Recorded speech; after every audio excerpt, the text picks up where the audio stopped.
जातील सर्व पाप, जातील सर्व पाप. पाप म्हणजे काय असेल बरं? काय असेल पाप म्हणजे? पाप म्हणजे वाईट काम आणि पुण्य म्हणजे चांगलं काम. तर आपण प्रत्येक वेळेस एक तुमच्या आवडीचा विषय घेतो, बरोबर की नाही? तर आजच्या संस्कार धारा या कार्यक्रमामध्ये आपण सर्वांनी चांगले संस्कार घेण्यासाठी या ठिकाणी उपस्थित आहात. तर म्हणून आपल्याला सुंदर सुंदर प्रकारचे भजन ऐकवले, भगवंतांचे गीत ऐकवले, आणि आता तुमच्या आवडीची एक छान गोष्ट मी तुम्हाला सांगणार आहे. तुम्हाला गोष्ट सांगायला ऐकायला आवडते ना? तर अशी छान गोष्ट सांगणार आहे. परंतु त्या गोष्टीचे आपले नियम आहेत, तुम्हाला माहिती आहे की नाही? गोष्ट काळजीपूर्वक ऐकायची. मी त्या गोष्टीनंतर तुम्हाला काही प्रश्न विचारणार, त्या प्रश्नाची तुम्हाला उत्तर द्यावी लागणार. मग उत्तर देण्यासाठी तुम्हाला चांगल्या प्रकारे ऐकावं लागेल की नाही? तुम्ही तयार आहात सर्व? तर आजच्या आपल्या गोष्टीचं नाव आहे वीर हनुमान. काय नाव आहे गोष्टीचं? तुम्ही टीव्ही वरती सिरियल बघता की नाही? कोणती टीव्हीला सिरियल लागते? वीर हनुमान. वीर हनुमानच नाव आहे का? कार्टून मध्ये वीर हनुमान, महाबली हनुमान, छान छान गोष्टीचे सिरियल ऐकतात. तर आजची आपण कथा ऐकणार आहोत वीर हनुमान. तर हनुमानजींना अनेक नाव होती. तुम्ही आता प्रश्नांसाठी हे गोष्ट लक्षात ठेवा.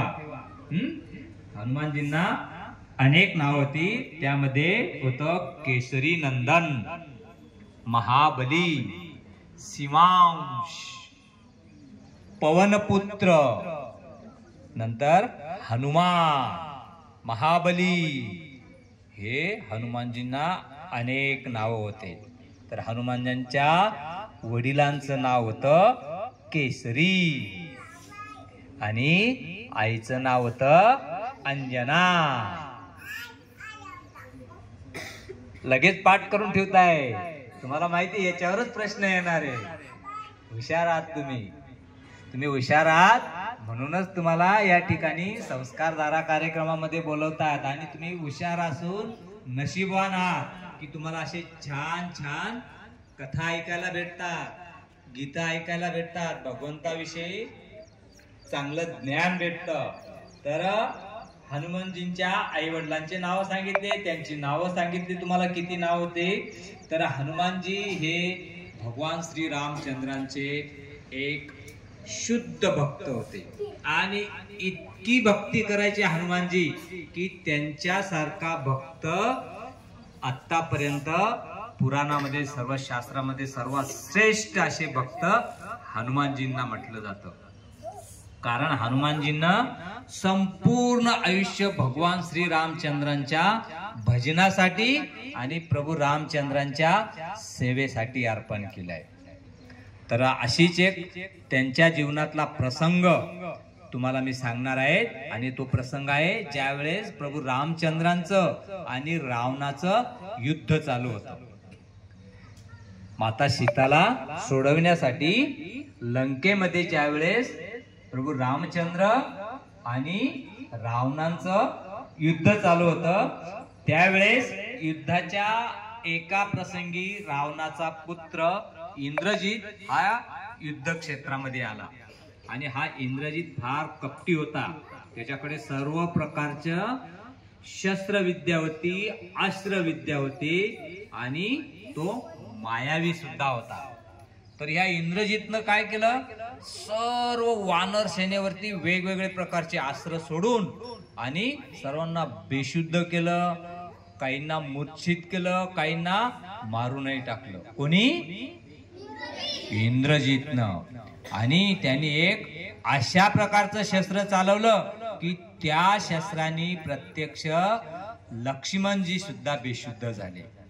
आणि ज्यावेळेस लक्ष्मणजी बेशुद्ध झाले त्यावेळेस सर्व वानर सेनेला फार मोठा धक्का बसला. आणि ज्यावेळेस युद्ध सायंकाळ झाली संपलं त्यावेळेस प्रभू रामचंद्र सुद्धा फार दुःखी झाले, कारण लक्ष्मणजी रामचंद्रांचं हृदय होतं. लक्ष्मणाशिवाय रामचंद्र आणि रामचंद्रजींशिवाय लक्ष्मण हे दोघांनाही कधीही सहन न होण्यासारखी गोष्ट होती आणि सर्वांना खूप दुःख झालं. आणि आता यावरती उपाय काय? लक्ष्मणजी बेशुद्ध झाले, त्यांचा हळूहळू हळूहळू हळू प्राण निघण्याची वेळ दिसते. मग काय करायचं? तर त्या ठिकाणी जांबुवंत नावाचे एक प्रभू रामचंद्रांचे शिष्य होते. त्यांनी एक उपाय सांगितला. जर लक्ष्मणजींना त्रिकुट पर्वतावरून 4 प्रकारची जडीबुटी वनस्पती आहे. आता वनस्पतीमध्ये इतकी शक्ती असते बघा, भगवंतांनी आपल्याला निसर्गामधून सर्व काही दिलेलं आहे. सर्व प्रकारचे औषध दिले आहे, सर्व प्रकारचं अन्नधान्य दिलेलं आहे, सर्व प्रकारच्या सुविधा दिलेल्या आहेत. हे सर्व भगवंतांनी आपल्याला निसर्गामधून दिलेलं आहे. आपल्याला जेवढ्याही आपल्या गरजा आहेत ते सर्व भगवंत निसर्गामध्ये उपलब्ध करून दिलेले आहेत. परंतु आपण कृत्रिम रीतीने जीवन जगण्याचा प्रयत्न करतो आणि त्यामुळे अनेक प्रकारचे दुःख संकट ओढवून घेतो. तर जांबुवंतांनी सांगितलं की जर ती वनस्पती त्रिकुट पर्वतावर, कुठं आहे ती? त्रिकुट पर्वतावर. आणि हा त्रिकुट पर्वत कुठं आहे? कैलास पर्वतावरती आहे. आणि तिथून जर कोणी दिवस उगेपर्यंत ती वनस्पती आणून आणि तिचा जो वेगवेगळ्या प्रकारचा रस करून जर लक्ष्मणजींना त्याचा गंध दिला तर लक्ष्मणजींचे प्राण वाचू शकतात.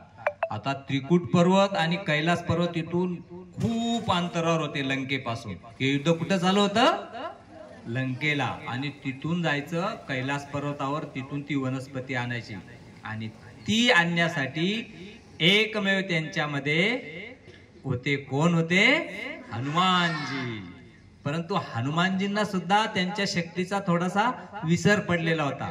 आणि ज्यावेळेस आपल्याला आपल्या शक्तीचा विसर पडतो त्यावेळेस आपले गुरु, आपले मार्गदर्शक, आपले आई वडील आपल्याला त्याची जाणीव करून देतात की तू सामान्य नाही आहेस. आपल्याला नेहमी आई वडील सांगतात की बाळा तुला मोठं व्हायचं आहे, तू खूप अभ्यास केला पाहिजे. म्हणजे आपल्यामधली जी चेतना आहे ती जागृत करण्याचे काम आपले गुरु, मार्गदर्शक, आई वडील करतात. आणि असंच मार्गदर्शनाचं काम जांबुवंतांनी केलं. आणि हनुमानजींना सांगितलं की फक्त तुम्हीच त्या ठिकाणी जाऊ शकतात आणि त्या 4 प्रकारच्या वनस्पती, जडीबुटी तुम्ही आणू शकता. मग हनुमानजींनाही खूप आनंद झाला आणि त्यांच्या मनामध्ये किंवा अंगामध्ये ती शक्ती जागृत झाली. त्यांनी त्या ठिकाणून उड्डाण करून त्रिकुट पर्वतावरून त्या वनस्पती शोधण्याचा प्रयत्न केला. परंतु ज्या दिव्य वनस्पती असतात त्या अतिशय संवेदनशील असतात. बघा तुम्ही लाजाळूचं वृक्ष बघितलंय का? लाजाळूचं झाड, त्याला जर स्पर्श केला तर आपली पानं मिटून घेतं. बघितलंय? आपल्या वाड्यामध्ये परसबागेमध्ये असते, त्याला स्पर्श केला की पान मिटून घेतं ते. तशा त्या दिव्य वनस्पतींजवळ ज्यावेळेस हनुमानजी जायचे तर त्या अदृश्य होऊन जायच्या. मग हनुमानजींना खूप राग आला. मला तर लक्ष्मण भैयांसाठी वनस्पती पाहिजे आणि ह्या वनस्पती मला दृश्य दिसत नाही. मग हनुमानजींना काय केलं? हनुमानजींचा रागही तेवढाच होता. हनुमानजींनी डायरेक्ट ज्या वनस्पती ज्या ठिकाणी होत्या तो संपूर्ण पर्वतच हातावरती उचलून घेतला. जय श्रीराम असं म्हणाल आणि तो पर्वत घेऊन ते त्या लंकेमध्ये आले. आणि मग आता त्या वनस्पती शोधून आणि लक्ष्मण भैयांना त्याचा सुगंध कोण देणार? तर त्याच्यासाठी एक वैद्य होते लंकेमध्ये, त्यांचं नाव होतं सुषेण वैद्य. काय नाव होतं त्यांचं? सुषेण वैद्य. परत ही कामगिरी कोणाला सोपवली? हनुमानजींना. जा म्हणजे तुम्ही लंकेमधून तो सुषेण वैद्य शोधून आणा. हनुमानजी अनेक प्रकारचे रूप घेऊ शकत होते आणि ते गेले त्या सुषेण वैद्याजवळ गेले. त्यांनी बघितलं की हे सुषेण वैद्य असे येणार नाही. त्यांनी त्याच्या घरासहित त्यांना उचलून घेतलं, पूर्ण घरात उचलून घेतलं आणि ते घर घेऊन त्यांना कळे ना आपण कुठे चाललो, काय चाललो. हवेतून ते घर, आता बघा आपल्या जर विमानामध्ये बसल्यासारखं त्यांना वाटायला लागलं, आपलं जर घरासहित उचलून घेतलं आपल्याला कसं वाटेल नाही का. तुम्ही तर मस्त मोठ्या मोठ्याने ओरडाल, वा वा वा वा, चाललो मस्त सर्व बघत बघत. आणि हनुमानजीने त्यांना असं उचलून आणि त्या जिथं लक्ष्मण भैया होते तिथं आणलं आणि त्यांना विनंती केली की तुम्ही आमच्या जे सखा आहे, नात आहे, त्यांचे प्राण वाचवावे. सुषेण वैद्यांनी सर्व त्या वनस्पती शोधल्या, कारण जे तज्ञ असतात ते त्या बाबींनाच ओळखू शकतात. जसं तुमचे मार्गदर्शक आई वडील गुरु आहेत, ते तुम्हाला चांगल्या प्रकारचं ज्ञान देऊ शकतात, कारण ते त्याच्यामध्ये एक्सपर्ट असतात. जसं आता तुम्हाला मॅडमनी 3 प्रकारचे गीतं सांगितले, परंतु ते 3 गीतं तुम्ही मागे म्हणायला सुद्धा तुम्हाला अडखळायचे तुम्ही का, कारण ते त्याच्यामध्ये एक्सपर्ट आहेत. तशी ती वैद्य त्या वनस्पतींमध्ये एक्सपर्ट होते आणि त्यांनी ती वनस्पतीच्या काढा करून सर्व चिंताग्रस्त झालेले होते लक्ष्मणजींसाठी. आणि लक्ष्मणजींना जेव्हा तो काढा त्याचा सुगंध दिला, त्याचा सुगंध इतका सर्वत्र पसरला की लक्ष्मण भैया तर शुद्धीवर आलेच, परंतु जेवढी वानर सेना बेशुद्ध झालेली होती, जेवढे वानर त्या ठिकाणी युद्धामध्ये मेलेले होते, ते सर्व वानर त्या वनस्पतीनं जिवंत झाले आणि पुन्हा रावणाशी युद्ध करण्यासाठी सज्ज झाले. असे शूर हनुमान, महाबली हनुमान, महाबाहू हनुमान यांनी प्रभू रामचंद्रांचे जे सखा किंवा मित्र होते त्यांचे प्राण वाचवले. तर या गोष्टीमधून आपल्याला एक शिकायचं आहे की आपण भगवंतांची इतकी अनन्य भावाने सेवा केली पाहिजे की त्या ठिकाणी आपलं तन, मन आणि धन संपूर्ण अर्पण केलं पाहिजे. आणि त्यावेळेस भगवंत किंवा रामचंद्र किंवा जे आपले आराध्य आहे ते आपल्यावरती प्रसन्न होतात. अशा प्रकारची गोष्ट आहे. आता पुढे काय राहणार प्रश्न. मागचा श्लोक ज्यांनी पाठ करून आलं असे कोण कोण वरती वोट करा बरं. बसूनच राहा बाळा, बसूनच राहा. आता उत्तर देण्याची अशी आपली नियम आहे की ज्यांनी मागच्या वेळेस उत्तर दिलं नव्हतं त्यांना संधी राहील पहिले. आणि तुम्ही पाठ करून आले, तुम्हाला पण राहील. ज्ञाननामा प्रपद्यते वासुदेव सर्वमिती व स महात्मा सुदुर्लभ. बापू साहेब या पुढे बक्षीस द्या. माझे नाव कनिष्का योगेश पासपुते. बहुना जन्मना म्हणते ज्ञानवान मा प्रपद्धते वासुदेव सर्वमितीस महात्मा सुदुर्लभ. आप्पासाहेब या. आजचा पहिला प्रश्न आहे, जो औषधी वनस्पती जाणणारा वैद्य होता रावणाच्या लंकेमध्ये, त्याचं नाव काय?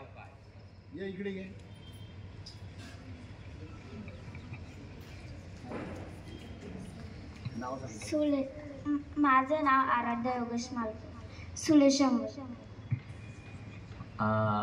सुषेण वैद्य. ये बेटा इकडे ये. तुझं नाव सांग आणि मग उत्तर सांग. माझं नाव अथर्व योगेश कोठावदे आहे.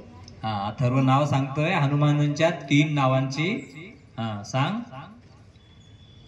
पवनपुत्र, पवनपुत्र, केसरी नंदन, केशरी नंदन आणि हनुमान. वा वा वा, सर्वांनी टाळ्या वाजवा.